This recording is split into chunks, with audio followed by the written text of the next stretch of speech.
merci à vous tous. Monsieur le ministre de l'Industrie et du Commerce, Monsieur le secrétaire général du ministère de l'Industrie et du Commerce, Madame, Monsieur les directeurs de cabinet, Mesdames, Messieurs les conseillers techniques, Monsieur l'inspecteur des affaires administratives et financières, Madame, Monsieur les inspecteurs techniques, Mesdames, Messieurs les directeurs généraux, Mesdames, Messieurs les directeurs, Mesdames, Messieurs les coordonnateurs de programmes, d'organes, de projets et de cellules, Mesdames, Messieurs les récipiendaires, honorables invités, en vos grades et titres, très chères familles, Monsieur le ministre, en ces moments solennels de présentation de vœux et de remise de distinction aux récipiendaires promus ou nommés, aux différents ordres nationaux, aux agents du département déjà admis à faire valoir leur droit à la retraite après autant d'années de loyaux services rendus à l'administration sénégalaise, à la nation, l'honneur nous est revenu pour prononcer le mot du personnel. Ainsi, après vous en avoir vivement manifesté ma reconnaissance, à vous, Monsieur le ministre, à vos collaborateurs, ainsi qu'à l'ensemble du personnel, je voudrais, au nom du personnel, vous exprimer ces meilleurs vœux de bonne et heureuse année 2026 et prier pour qu'Allah subhanahu wa ta'ala vous assiste dans l'exaltante et noble mission que Monsieur le Président de la République, sur proposition de Monsieur le Premier ministre, a bien voulu vous confier à la tête du département de l'Industrie et du Commerce, combien important et stratégique pour et dans le développement socio-économique du pays. En ce sens, les secteurs de l'industrie et du commerce revêtent un cachet bien particulier dans le quotidien des Sénégalais en contribuant fortement à produire ce que nous consommons et à consommer ce que nous produisons, ainsi que dans l'emploi des jeunes, entre autres, à travers une politique d'industrialisation et de commercialisation de nos différentes matières premières, comme stipulé dans l'agenda national de transformation par les hautes autorités du pays. Monsieur le ministre, tous ces récipiendaires méritent ces différentes décorations que vous voudriez bien leur remettre incessamment au nom de Monsieur le Président de la République, grand maître de l'Ordre national du Lion. C'est l'occasion, au nom du personnel, de féliciter bien chaleureusement les distingués récipiendaires, leurs familles, sans qui de tels efforts déployés ne sauraient être possibles pour répondre volontiers, avec efficacité et le sens du devoir à l'appel de la nation. Je ne saurais oublier d'encourager vivement les autres collègues non moins méritants et qui, à coup sûr, seraient très prochainement honorés au même titre. L'efficacité n'étant ni brillante, encore moins bruyante, mais plutôt simplement efficace, je voudrais humblement inviter les agents de l'État que nous sommes de bien vouloir nous approprier une telle réflexion afin de nous mettre rigoureusement au service de l'administration au profit de nos concitoyens, pour ne pas dire des usagers. Monsieur le ministre, cette cérémonie marque aussi l'occasion d'honorer des collègues qui, pour des raisons de limite d'âge, sont aujourd'hui à la retraite. Après de bons et loyaux services rendus à la nation et dont nous continuons de bénéficier encore de leur riche expérience professionnelle et de leurs précieux conseils qu'ils ne cessent de nous procurer. Soyez-en vivement bien remerciés, très chers aînés. Monsieur le ministre, il n'y a de développement que de ressources humaines, ce que l'autorité suprême, Monsieur le Président de la République, a bien compris, raison pour laquelle il l'a clairement et bien indiqué à l'axe 3 de la stratégie nationale de développement Vision Sénégal 2050. Sous ce rapport, après vous avoir réexprimé la totale disponibilité du personnel, son entier dévouement à vous accompagner à la tête du département que vous avez l'insigne honneur de diriger, le personnel voudrait respectueusement solliciter davantage votre attention et votre concours pour l'amélioration des conditions de travail et de vie des agents du ministère de l'Industrie et du Commerce, sans distinction dans le traitement réservé aux uns et aux autres. Ne doutant point de votre sens de l'écoute, le personnel inscrivant son action à vos côtés dans la loyauté et la productivité pour un service public de qualité au bénéfice des usagers compte sur vous, Monsieur le ministre, sur votre sens élevé des responsabilités, sur votre sens du culte du résultat, pour sa motivation afin de répondre avec engagement et le sens du travail bien accompli à l'appel des plus hautes autorités pour un Sénégal souverain, juste et prospère.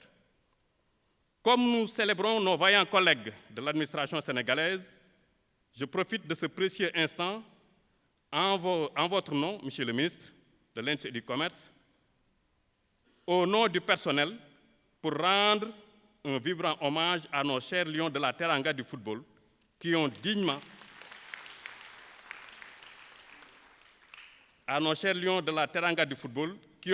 honoré de la plus belle des manières toute une nation en s'emparant du trophée continental et en nous faisant bénéficier de cette deuxième étoile tant souhaitée et attendue. Par la même occasion, nous encourageons et souhaitons bonne chance à l'équipe de boulangerie Les Gaindés,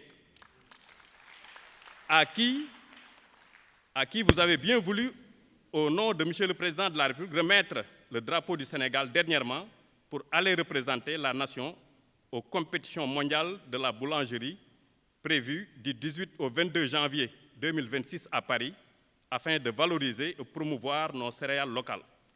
Il faut signaler que la dite équipe de boulangerie, les Gaindés, a remporté, elle aussi, le titre continental récemment au Maroc, et nous l'en félicitons bien vivement. Pour enfin terminer, je souhaite à l'ensemble du département une bonne fête et vous remercie grandement pour votre aimable attention. Déwénati.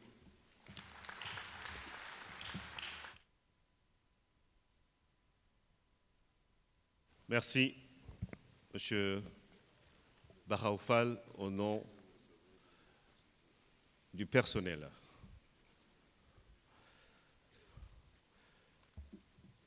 Merci à tout le personnel du ministère qui marque de sa présence cette cérémonie, les conseillers techniques, les directeurs généraux, les coordonnateurs de programme. Merci à Justin Correa de nous accueillir dans cette mythique salle du CICES. À présent, le mot des récipiendaires. Je vais inviter M. André Fossard-Souané à venir parler au nom de ces vaillants Gaindés du ministère de l'Industrie et du Commerce. Fossard, merci de vous rapprocher.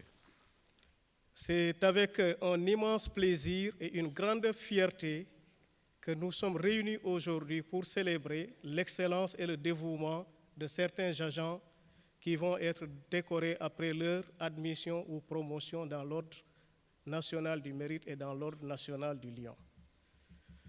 Que faut-il entendre par ces distinctions?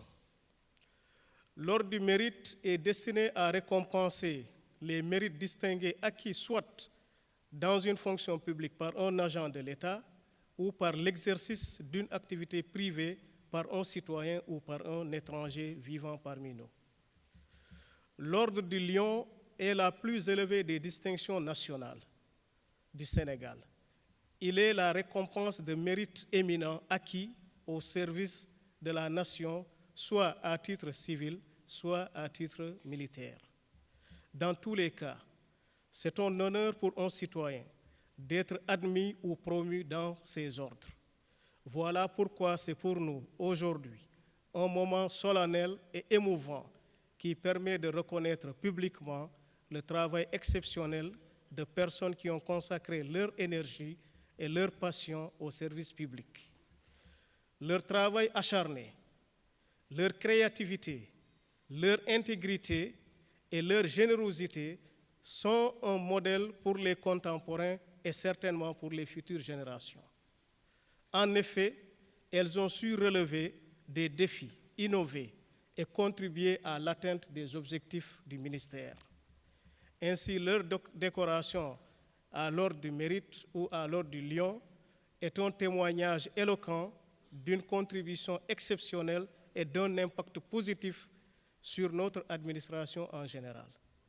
Je voudrais donc profiter de cette occasion qui m'est offerte pour rappeler quelques principes qui fondent et consolident notre collaboration dans nos lieux de travail. Ces principes sont des valeurs sans lesquelles aucune performance n'est possible, aucun succès n'est garanti et malheureusement aucun développement n'est envisageable. Il s'agit de l'éthique, de la loyauté, de la déontologie, du professionnalisme et de la bonne gouvernance. L'éthique, la déontologie et le professionnalisme sont des concepts clés dans le monde du travail. J'en discutais récemment avec monsieur le ministre dans son bureau pour lui parler un peu de l'éthique et de la déontologie dans notre administration. Il m'a dit que, mais écoutez, partout où je suis passé, les grandes écoles que j'ai fréquentées, le cours ou l'enseignement sur l'éthique a toujours été déterminant et fondamental. Donc, monsieur le ministre, c'est à ce titre que j'ai voulu reprendre nos échanges à travers cette tribune qui m'est offerte. Parce que l'éthique, c'est quoi? C'est l'ensemble de principes moraux qui guident nos décisions et actions. C'est lorsque nous nous posons la question, est-ce que c'est juste? Ce que je suis en train de faire, je me demande intérieurement si c'est juste ou ce n'est pas juste avant de m'engager ou avant de décider. La déontologie, c'est un ensemble de règles et de devoirs qui régissent une profession. C'est respecter les normes et les codes de conduite de son métier. Chacun de nous exerce un métier précis, donc ce métier est encadré, ce métier repose sur des principes codifiés que l'on appelle la déontologie.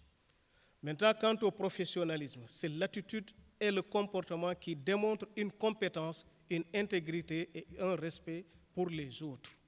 Respecter les collègues, respecter les usagers du service public et les partenaires. Aussi, c'est prendre des décisions justes et équitables, assumer ses responsabilités, maintenir un niveau de compétence plus ou moins élevé. Ces concepts que nous venons de clarifier convergent vers un concept de base plus large, à savoir la bonne gouvernance. La bonne gouvernance au travail est essentielle pour assurer la réussite et la pérennité d'une organisation. Elle repose sur 5 principes clés qui, lorsqu'ils sont appliqués de manière cohérente, favorisent un environnement de travail sain, la confiance et la performance. Tout d'abord, la transparence est fondamentale. Elle implique une communication claire et honnête entre les différents niveaux de l'organisation, permettant ainsi aux collaborateurs de comprendre les objectifs, les attentes et les résultats. Cette transparence contribue à instaurer un climat de confiance et à réduire les risques d'incompréhension ou de malentendus. Ensuite, la responsabilité, qui est un principe clé aussi de la bonne gouvernance. Chaque collaborateur doit être conscient de ses responsabilités et être tenu responsable de ses actes et de ses décisions. Cela encourage l'engagement et la motivation, car chacun sait qu'il est comptable de ses actions. L'équité est également essentielle, Monsieur le ministre, chers collègues. Elle implique un traitement juste et impartial de tous les collaborateurs, de tous les bénéficiaires du service sans favoritisme ni discrimination. Cela contribue à créer un environnement de travail inclusif et à renforcer la cohésion d'équipe. Nos lions ont gagné, c'est parce qu'ils ont fait preuve d'esprit d'équipe. Et pourquoi pas nous? L'efficacité aussi est un principe fondamental. Elle consiste à gérer les ressources de manière efficiente pour atteindre les objectifs fixés.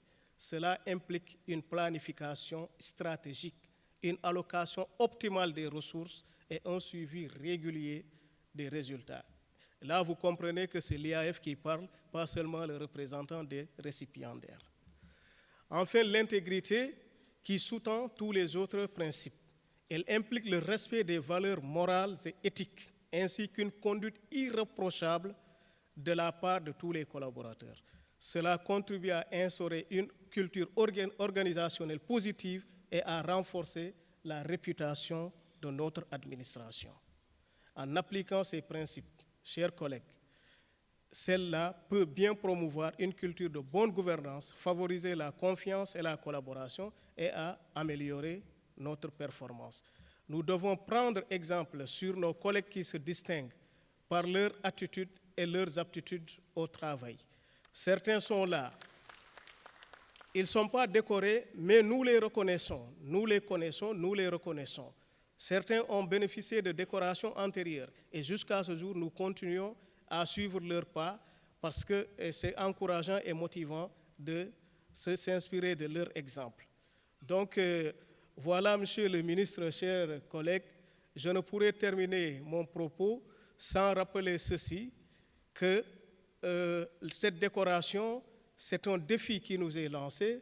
Nous autres promus aujourd'hui dans ces ordres, nous devons continuer à servir d'exemple non seulement à nos collaborateurs contemporains, mais aussi laisser des traces, des exemples pour les générations futures. Parce que cela me fait penser au conseil d'un père à son fils, un père qui disait à son fils, « Mon fils, dans la vie, il faut savoir où mettre le pied. » Mais le fils lui a intelligemment répondu pour lui dire, « Papa, je ne pourrai pas me tromper parce que moi, je ne fais que suivre vos pas. » Donc, nous autres qui sommes les pères ou les prédécesseurs, nous avons intérêt de savoir où poser nos pieds parce que ceux qui viendront chercheront à marcher sur le sentier ou sur le chemin que nous avons déjà emprunté. Je vous remercie de votre aimable attention. Merci, André Fossard-Souané. C'est vrai que c'est un discours d'anthologie. C'est un cours magistral qui vient justement de nous procurer. Et c'est la deuxième année que nous sommes ensemble pour cette cérémonie de présentation de vœux et de remise justement des décorations au personnel du ministère. Le ministre, quand il est arrivé, il y avait une petite léthargie dans ce genre de cérémonial. Il a tenu, en 2024 déjà, à le faire. Et c'est en 2024, justement, que le docteur Seyni Gueye Diop a posé les premiers jalons de cette grande réflexion autour de la politique industrielle. C'était en octobre 2024. Nous étions dans les États généraux de l'industrie, du commerce et des PME. Et pour revisiter tout cela, je vais vous proposer une petite vidéo de quelques minutes avant l'allocution du ministre. Les États généraux de l'industrie et du commerce et des PME qui se sont tenus les 17 et 18 octobre 2024 posaient les jalons d'une nouvelle ambition. Adossée à la vision Sénégal 2050, cette première dans l'histoire de notre pays a permis d'établir un dialogue sincère entre l'État, le secteur privé, les partenaires au développement et plusieurs autres acteurs du monde des entreprises. 65 ans après son indépendance, le Sénégal faisait un diagnostic sans complaisance sur ce secteur clé de l'économie. Le faible taux d'industrialisation du Sénégal, 25% seulement du PIB, exige une nouvelle démarche. La bonne gouvernance, base de toute activité économique durable, devient dès lors une priorité. Dans le cadre des politiques publiques, le développement territorial et l'aménagement des territoires s'imposent comme un autre maillon essentiel pour plus d'équité et d'inclusion. Dakar, par exemple, occupe 2,5% du territoire et 80% de l'économie nationale.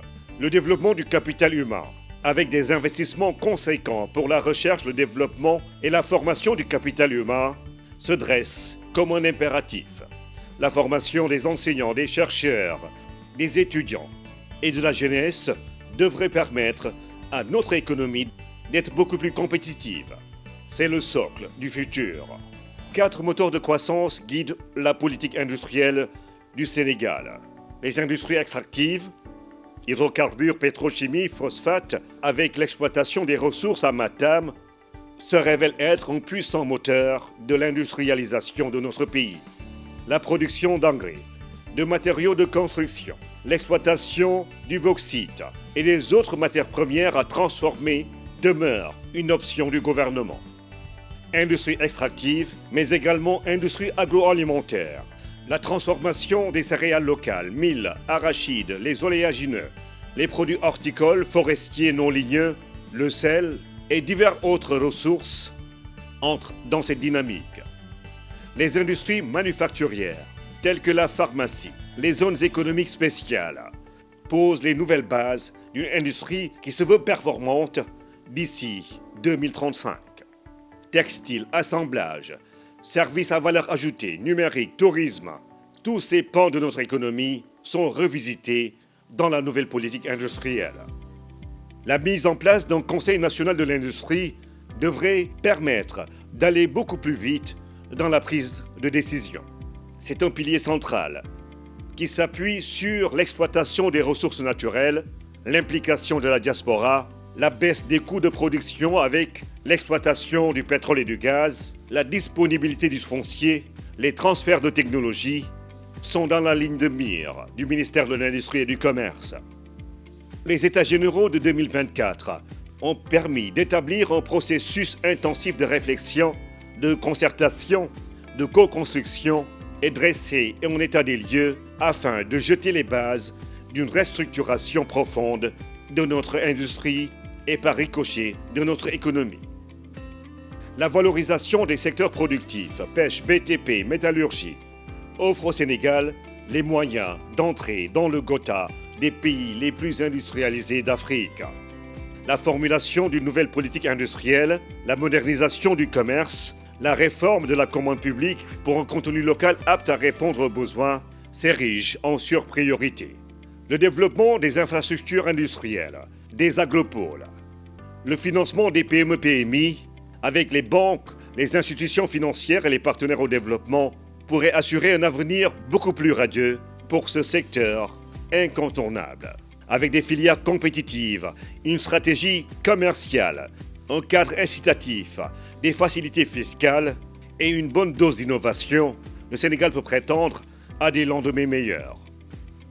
Les projets et programmes en cours balisent la voie pour le futur. Production, transformation, conservation, avec une trentaine de magasins de stockage à réaliser pour éviter les pertes post-récolte, 30 à 40% de la production annuelle, commercialisation, sont les défis à relever. D'où les décisions prises par l'État du Sénégal de geler les importations de certains produits tels que la pomme de terre, l'oignon, la banane, afin d'écouler la production locale. Le programme des boutiques de référence, le contrôle des prix homologués avec les 1000 volontaires de la consommation et les services de la direction du commerce intérieur offrent une meilleure régulation du marché. Entre 2024 et 2025, plusieurs denrées de première nécessité ont connu une baisse subséquente. 150 francs sur le riz brisé ordinaire pour quelques 320 milliards d'économies. Le Sénégal, faudrait-il le rappeler, importe 1 500 000 tonnes de riz de l'Inde. La promotion du riz de la vallée et la consommation de ce produit par les Sénégalais reste donc le challenge. Une vaste campagne de sensibilisation et de communication devrait aider à un meilleur accès de ce produit. Les prix du fer, du ciment, du pain, de la farine entre autres ont également été revus à la baisse. L'État travaille à un véritable ancrage industriel dans les 8 pôles territoires. En 2026, le budget du ministère de l'Industrie et du Commerce est passé de 50 à 350 milliards. On signale fort un repère pour l'avenir et comme l'a indiqué le ministre des Finances et du Budget lors des travaux en commission à l'Assemblée nationale, tout le budget du Sénégal ne suffirait pour industrialiser notre pays. La nouvelle politique industrielle et commerciale du Sénégal est aujourd'hui la boussole qui guidera le Sénégal vers sa propre révolution industrielle.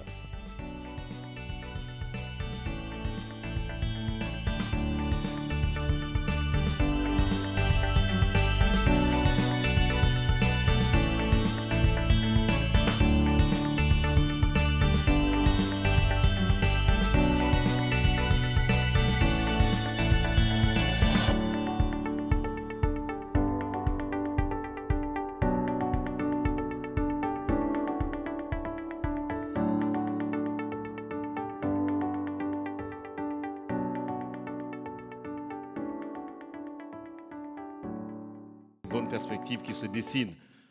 Parce que, qu'on le veuille ou non, le Sénégal doit être lumineux. Et c'est l'industrie et le commerce qui devraient transformer notre économie. Il n'y a pas de secret. Le ministre le rappelle.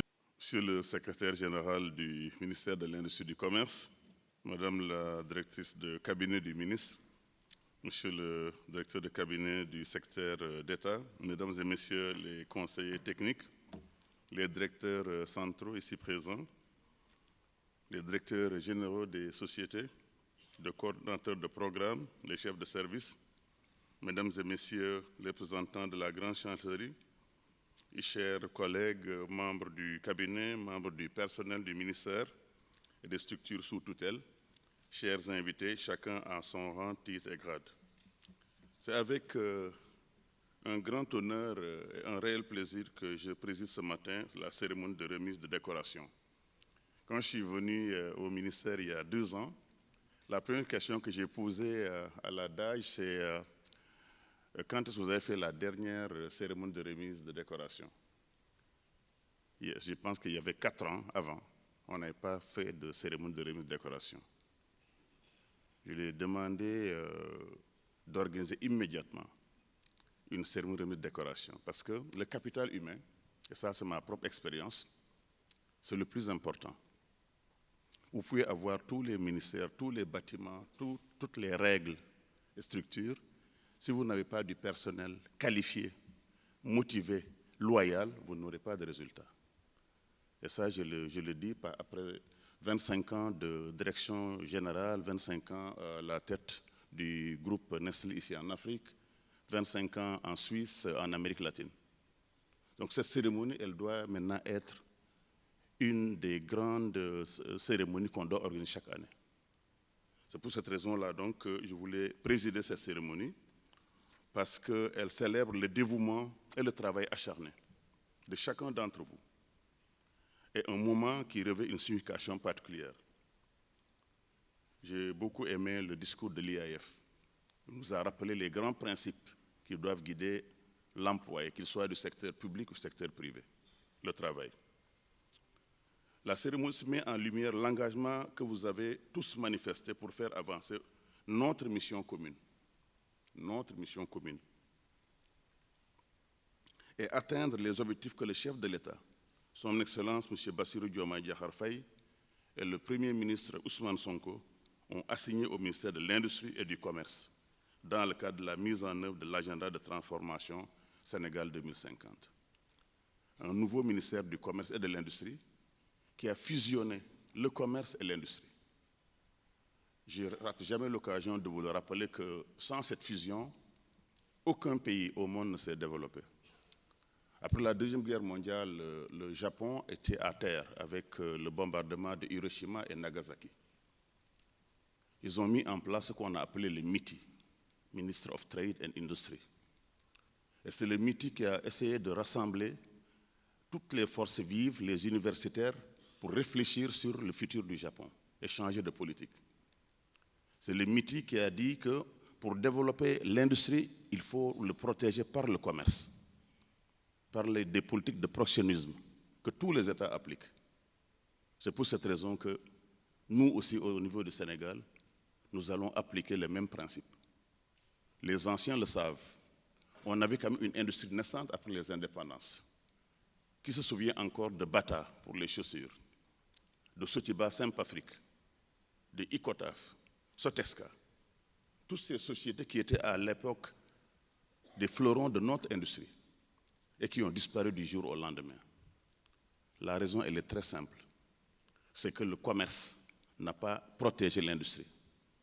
Le commerce, son rôle, c'est de faire venir des produits, justement, d'exporter des produits, mais sans se soucier forcément de la nécessité de protéger l'industrie. C'est pour cette raison que, justement, le chef de l'État a voulu mettre en place un ministère unique du commerce et de l'industrie, comme l'Allemagne, comme la France, comme la Chine. Tous les grands pays du monde ont fait cela. Avant toute chose, donc, permettez-moi de vous souhaiter à vous et à vos familles, à vos proches, une excellente année, placée sous le signe de la santé d'abord, c'est le plus important, de la sérénité et de l'épanouissement personnel. Permettez-moi aussi de féliciter les Lions de la Teranga pour cette grande victoire. Ils nous ont honorés. Et comme le disait quelqu'un tout à l'heure, nous devons réfléchir sur cet effort extra-humain qu'ils ont fait pour pouvoir nous ramener cette coupe. Je pense que c'est des exemples justement de ce que le Sénégal devrait faire, de ce que le Sénégalais aussi devrait faire. L'année qui s'achève donc a été marquée par des réalisations majeures dans votre secteur. Pour moi, ces moments, c'est toujours un moment de rétrospective, de remise en cause de ce qu'on a fait, mais aussi de fête. Je dis toujours à mes équipes, à SG et à la directrice de cabinet que vous devez toujours fêter l'excellence. Les résultats que vous avez, vous devez toujours, à un moment précis, les fêter, les rappeler, justement pour montrer que vous n'avez pas passé une année à nous tourner les pouces. On a au contraire, en tant que ministère, chacun d'entre vous a fait des résultats excellents. Vous avez donc fait preuve d'un grand engagement constant, d'un grand sens du service public et d'un professionnalisme exemplaire. Je tiens donc à vous remercier, chacun d'entre vous, chacune d'entre vous, pour ce travail, pour cette abnégation. Les longues heures au bureau, les attentes de vos conjoints, de vos conjointes à la maison, les enfants qui se disent quand est-ce que maman va arriver, quand est-ce que papa va arriver. Et ça, je voulais qu'on vous applaudisse pour tout ce travail que vous avez fait. Grâce à cet effort, il faut reconnaître que le ministère du Commerce est devenu un des ministères phares de ce gouvernement. C'est la réalité. Et ces résultats sont le fruit d'un effort collectif. Chacun, à son niveau, a apporté une contribution précieuse. Je souhaite donc que vous sachiez combien votre action est reconnue et appréciée. L'année 2026 sera elle aussi riche en défis et en responsabilités. Elle exigera de nous rigueur d'abord. L'inspecteur l'a rappelé tout à l'heure. L'esprit d'équipe entre l'industrie et le commerce, entre tous les départements, entre toutes les agences. Elle exigera de nous également un sens du dialogue permanent. Nous devons nous parler. Toutes les occasions comme celle-ci seront importantes pour nous parler, pour faire le bilan, pour nous encourager, pour aller de l'avant. Ensemble, nous devons continuer à regarder vers le futur. Nous devons aussi faire les réformes et engager des projets nouveaux pour l'intérêt général. On va en parler tout à l'heure. Continuons donc à avancer ensemble avec détermination et confiance au service de notre pays et de nos citoyens. C'est un honneur pour travailler son pays. C'est un honneur pour pouvoir servir la nation. Et je souhaite que chacun voie cela comme un sacerdoce, pas comme un emploi, mais comme un sacrifice qu'on est en train de faire au sein de notre pays, pour notre pays. Mesdames et messieurs, chers invités, alors que nous regardons donc en arrière sur les réalisations de 2025, je tiens à saluer le travail remarquable que nous avons tous accompli, que vous avez tous accompli. C'est le lieu pour moi de remercier tous mes collaborateurs pour leur engagement sans faille. D'abord, le secrétaire général du ministère, qui a tout fait pour porter le flambeau de notre ministère aussi haut. Monsieur le SG, je voulais vous remercier, je voulais qu'on vous applaudisse. 20h, 22h, c'est à ces heures-là que nous quittons le ministère de l'Industrie et du Commerce. Merci SG. Je voulais que vous l'applaudissiez. Je voulais aussi remercier la directrice de cabinet, Yacine Fall, Yacine Nying. On dit toujours que Jigen Bouman Gour. Donc c'est pour ça qu'à mes côtés, il y a toujours des femmes, parce que je pense que les femmes sont très compétentes. Yacine a aussi fait preuve d'ingéniosité dans la gestion des projets, dans la motivation des équipes et surtout a fait preuve d'abnégation. Et ces compliments vont à l'endroit de tout mon personnel, du ministère, du siège et aussi des agences, à tous les directeurs généraux. Je voulais aussi féliciter mon secrétaire d'État, Ibrahima Thiam, que je vous demande d'applaudir. Ibrahima a fait le tour du Sénégal pour justement faire le diagnostic des PME, comprendre qu'est-ce qui ne va pas, voir comment les financer. Et c'est le lieu donc de demander à son directeur de cabinet de lui transmettre toute ma satisfaction et tous mes remerciements. Il vient de se marier, donc on lui souhaite un heureux ménage. Ibrahima Thiam. La réussite donc de notre ministère repose sur l'efficacité, la collaboration et surtout la passion. C'est un mot que j'aime répéter. Sans passion, vous ne ferez rien de la vie. Sans passion, vous ne pouvez pas aller au-delà des 7 heures qu'on vous demande de travailler, au-delà des 8 heures qu'on vous demande de travailler. Vous devez être passionné par tout ce que vous avez fait. Je dois dire que cette passion, je la retrouve dans les agences, je la retrouve dans les directions, je la retrouve dans les cabinets. Et je vous demande de continuer à vous passionner, parce qu'un jour viendra, comme le disait tout à l'heure l'IAF, où vous serez décoré. Vous allez vous demander qu'est-ce que j'ai fait.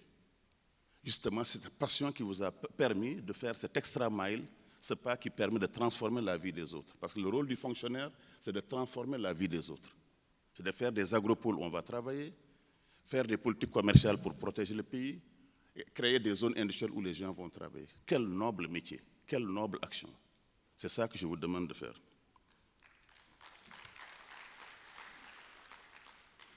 Au titre des réalisations de 2025, nous avons franchi des étapes cruciales avec des résultats tangibles. Vous y avez tous contribué. Tous ceux qui seront décorés aujourd'hui y ont contribué au fil du temps. Ceux qui ne sont pas décorés également le seront dans le futur et ont contribué à ces résultats. Nous avons élaboré d'abord une nouvelle politique industrielle et commerciale, une vision qui s'inscrit dans le cadre du large agenda national de transformation. Je dis toujours aux équipes que je ne fais rien sans vision. C'est Nelson Mandela qui le disait. Qu'une vision sans action est une perte de temps. Mais que les actions sans vision également relèvent tout simplement des chimères. Il ne faut jamais commencer à poser des actes sans prendre le temps de diagnostiquer, de réfléchir, de faire de la comparaison, de faire du benchmarking.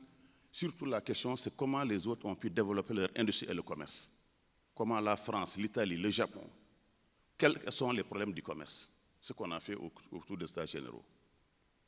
Il a fallu comprendre pourquoi le Sénégal n'est pas industrialisé.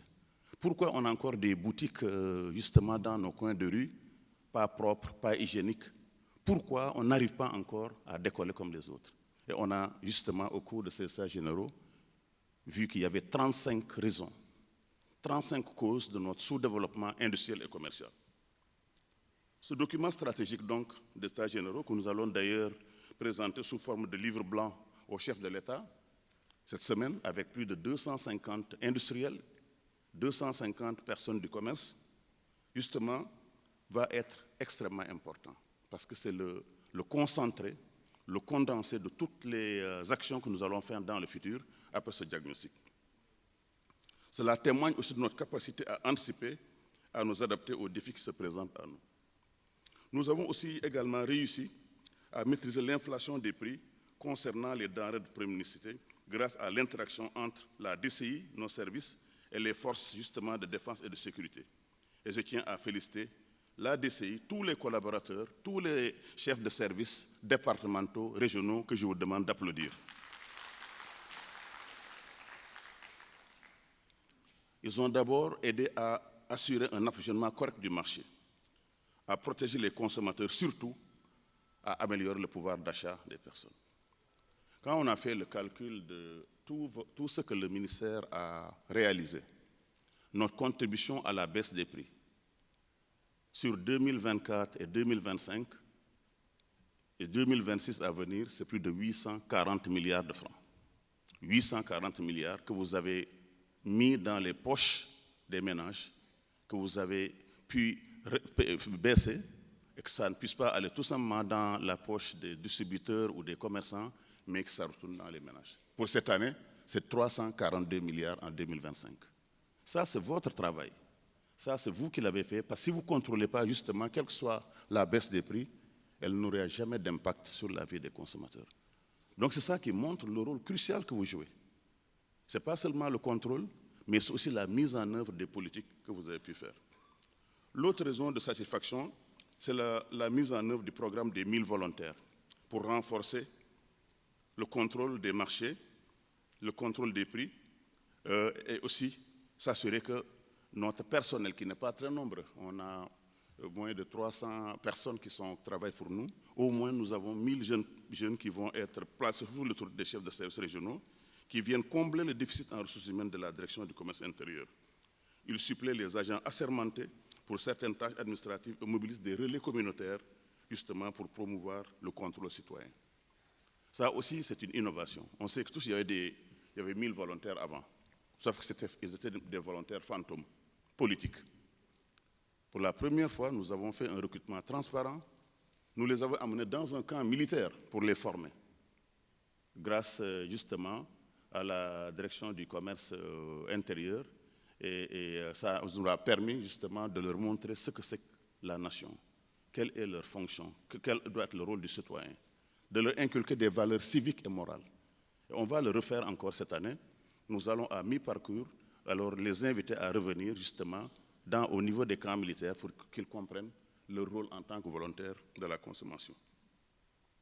Un autre jalon marquant était l'attachement de la Sonacos à notre département. Un jour, le président m'a appelé pour me dire que la Sonacos, en fait, c'est une industrie. L'industrie doit être dans le ministère de l'Industrie. Et c'est pour cette raison-là que, justement, on nous a donné ce gros challenge. Et c'est comme un bébé, mais qui est difficile à entretenir, parce que c'était un bébé qui était malade. Mais je sais qu'ensemble, nous allons pouvoir relever ce défi. Ce défi de moderniser la Sonacos, ce défi de le porter haut, ce défi de faire en sorte que dans les 5 ans qui viennent, la Sonacos va être encore une fois le fleuron de notre industrie au niveau des services publics. Non seulement on va renforcer, améliorer la commercialisation de l'arachide, mais on veut aussi que la Sonacos soit un futur champion des oléagineux à travers la diversification de ses produits.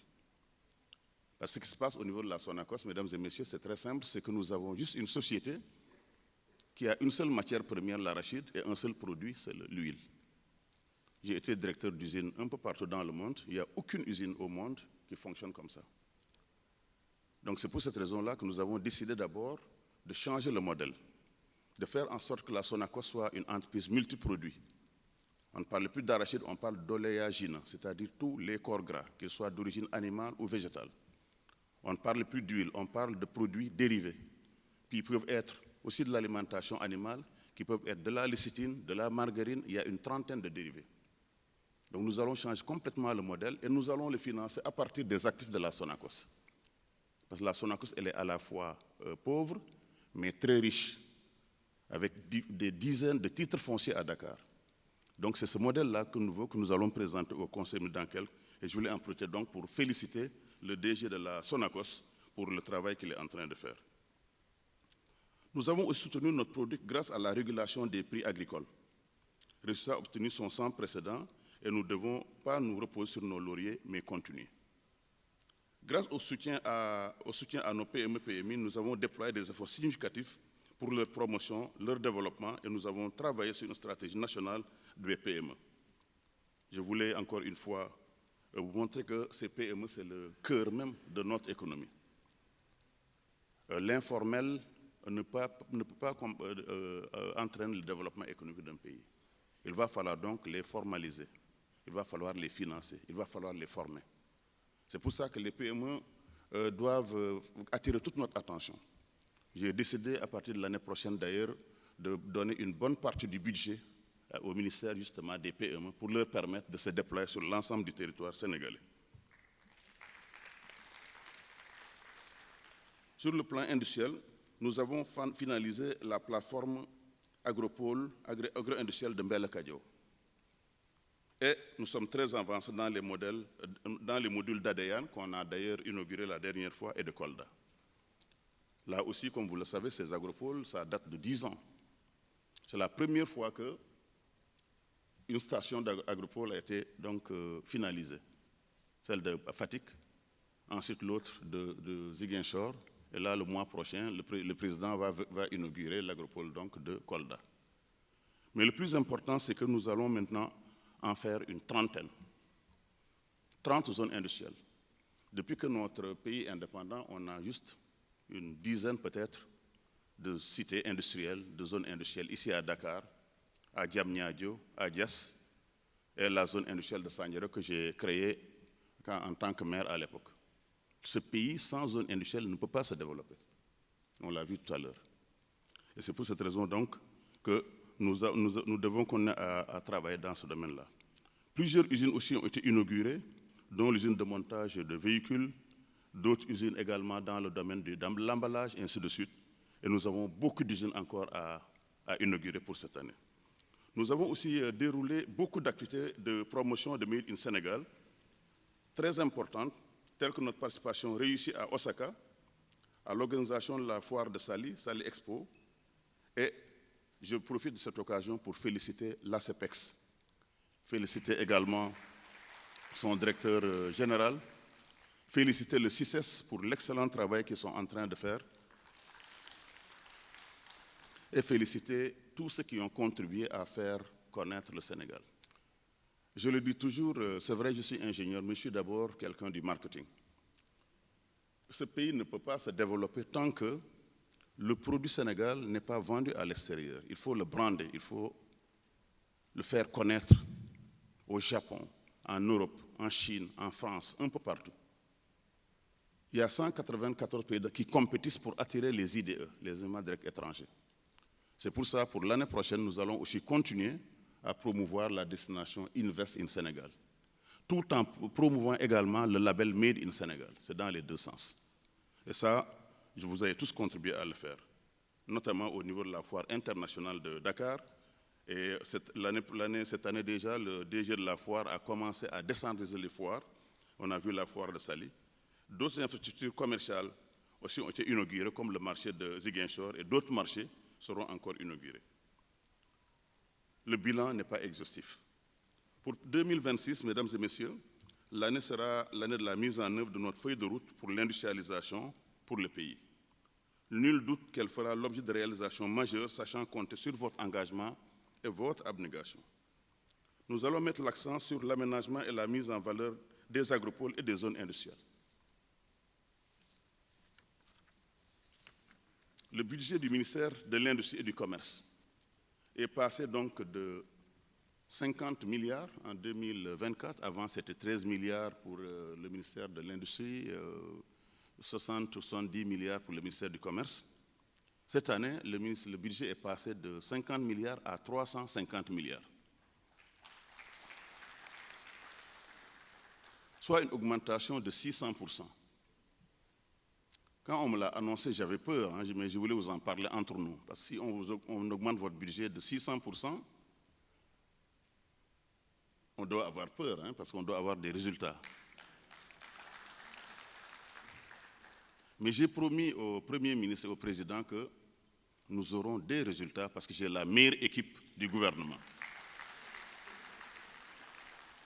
Nous devons donc faire en sorte que l'industrialisation puisse prendre maintenant un nouvel élan. Les agropoles du Sud et du Centre, à eux seuls, vont bénéficier d'un financement de 109 milliards.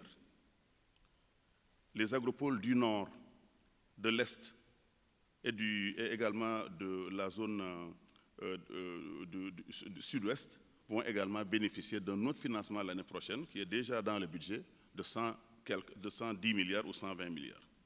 Ces initiatives créeront non seulement des emplois, mais un environnement propice à l'industrialisation. En réalité, dès que vous créez une zone industrielle dans un terroir, et je peux le dire, je l'ai vu à Sandiara, dans les 5-10 ans qui viennent, en fait, c'est toute l'économie qui va s'emballer. C'est le commerce, le petit commerce, les écoles, le pouvoir d'achat des populations qui va se développer.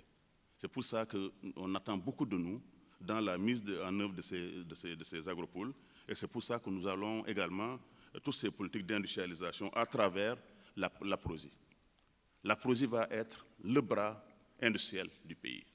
Nous aurons 2 piliers. Le pilier APROSI sera toute l'industrie, ce qu'on appelle donc l'industrie horizontale, l'automobile, la pharmacie.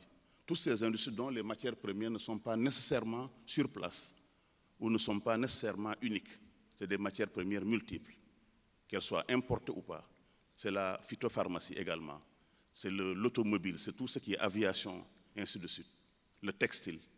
Voilà le rôle de l'APROSI. Donc l'APROSI à elle seule a un programme d'une dizaine de nouvelles zones industrielles, y compris le phosphate de Matam, y compris la zone industrielle de Touba, ainsi de suite. Donc nous avons à terme, comme objectif, en 2025, 2026, 2027, de créer une quarantaine de zones industrielles, agropoles et industrielles, tout avec l'APROSI. Nous allons également accélérer le programme de la distribution, de la modernisation du commerce. Je le dis toujours que le ministère du Commerce, il a 2 rôles. C'est le contrôle, la protection du consommateur que nous faisons avec d'excellents résultats, la baisse des prix. Mais pour moi, le ministère du Commerce doit aussi s'occuper de la modernisation du commerce. Comment arriver à passer des boutiques de quartier avec une hygiène douteuse à des mini-marchés, des supérettes, des supermarchés et des hypermarchés. Voilà le nouveau défi. C'est pour ça qu'on va créer dès cette année une direction de la modernisation du commerce. Les anciens ont connu les Sonadis avant. On va créer une nouvelle formule, mais privée, où le ministère va jouer juste un rôle dans tout ce qui est approvisionnement, facilitation, encadrement, centrale d'achat. Et tout le reste sera privé. Au mois de février, on va lancer ces boutiques de référence. C'est ça la contribution de notre ministère à la distribution. Le commerce, ce n'est pas seulement la répression des fraudes, c'est aussi la modernisation du commerce. Le ministère a conclu aussi lors du forum d'ailleurs Invest in Sénégal des conventions avec une dizaine d'investisseurs sénégalais engagés dans le programme de modernisation. Nous allons les accompagner, faire accompagner la mise en œuvre de réseaux de boutiques de référence à travers tout le pays avec des enseignes locales, des marques locales, pour justement ne pas laisser les investisseurs étrangers envahir le commerce. Nous n'avons rien contre les gens étrangers, mais nous pensons que les Sénégalais doivent quand même pouvoir investir dans la distribution. Tout récemment, le grand groupe EDK vient de bénéficier d'un financement de 25 millions de dollars pour faire 18 supermarchés. Je crois que ça veut dire que si on pousse les Sénégalais à le faire, ils pourront le faire. Nous allons aussi porter attention particulière à la mise en œuvre de tous les programmes d'infrastructures commerciales, notamment les chambres froides. Je voulais féliciter le directeur de l'ARM justement parce que grâce à son travail, pour la première fois, le Sénégal a pu, pendant 12 mois, fermer le marché de la pomme de terre. Et là, grâce à ce travail-là, nous allons pouvoir construire l'équivalent de 30 chambres froides, pouvant donc stocker 250 000 tonnes de pommes de terre, d'oignons, de carottes, ainsi de suite. Donc il faut l'applaudir parce qu'il a fait un excellent travail. Et c'est ça l'innovation. Vous vous demandez pourquoi on ne l'avait pas fait. Pourquoi on doit continuer à importer de l'oignon, de la pomme de terre, on ferme, on ouvre. Je peux vous dire d'ici 2 ans, un seul kilo de pommes de terre et d'oignons ne va plus rentrer au Sénégal parce que nous allons pouvoir les produire nous-mêmes, enrichir nos agriculteurs et développer ce pays-là. Nous devons protéger les agriculteurs, nous devons protéger les industriels. On l'a fait aussi pour la banane. Pendant 3 mois, pour la première fois, le Sénégal n'a pas importé de banane. 9 milliards d'impact. Voilà la nouvelle vision, voilà l'innovation que j'attends de chacun d'entre vous. Nous continuons aussi à assurer un bon fonctionnement de la campagne agricole de commercialisation de l'arachide avec la Sonacos. L'objectif d'achat est de 450 000 tonnes, mais pour la première fois surtout, parce que l'année dernière on ne l'avait pas fait, nous avons autorisé, en tout cas, l'exportation de 300 à 400 000 tonnes d'arachide sur la Chine. Et les autres secteurs, services du ministère en charge des finances, ont également donc eu cet objectif de mobiliser 160 milliards pour le financement. Pourquoi nous avons ouvert l'exportation? Parce que tout simplement, les capacités actuelles de la Sonacos ne peuvent pas traiter 500 000 tonnes d'arachide ou 400 000 tonnes d'arachide. Nous avons voulu d'abord permettre aux paysans d'avoir la liberté de vendre son produit au niveau national, mais aussi au niveau international, de sortir l'arachide des mains des paysans pour qu'ils puissent avoir des ressources financière. Mais surtout, ça nous laisse le temps d'investir massivement dans la Sonacos, en termes de machines, en termes d'appareils, parce qu'il faut reconnaître que l'outil industriel de la Sonacos mérite d'être renouvelé entièrement, et c'est ça que nous allons faire, Inch'Allah. La protection de la sécurité des consommateurs aussi reste une priorité. Nous assurons le déploiement des services du commerce dans tout le pays, ainsi que toutes les initiatives en vue du développement de la conformité des produits. Et il y a 13 nouveaux services qui seront créés pour permettre à notre ministère d'être présent partout au niveau du Sénégal. Nous allons affecter de nouveaux agents, on va leur faire la promotion, et nous avons déjà acheté les véhicules pour ça. Et je demande à chacun de soutenir ce projet. Chacun. Parce qu'il n'y a aucune raison que l'habitant de Gossas ou de Bunkiling ne puisse pas aller se plaindre parce que le boutiquier du quartier, justement, a augmenté les prix. Donc ça, c'est très important. La protection des filières stratégiques est également une priorité du gouvernement. Nous devons veiller à ce que nos industries naissantes, notamment les PME, bénéficient du soutien de l'État parce qu'elles sont créatives, parce qu'elles sont innovantes.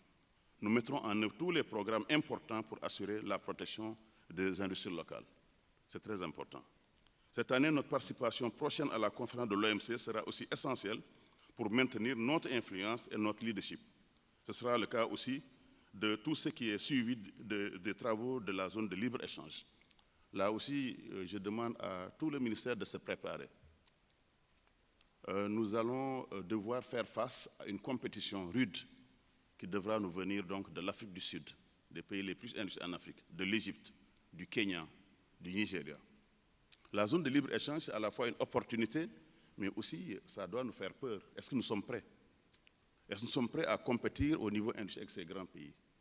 Comment nous devons protéger notre économie tout en étant obligés d'ouvrir pour certains produits qui vont compétir avec nos industries? Mais comment devons-nous faire aussi pour accélérer notre industrialisation, pour que le Sénégal ne soit pas seulement un pays qui importe, mais qu'il soit aussi un pays qui exporte? Nous mettrons en œuvre également l'accent sur la protection du Made in Sénégal et promouvoir le Invest in Sénégal pour développer notre économie.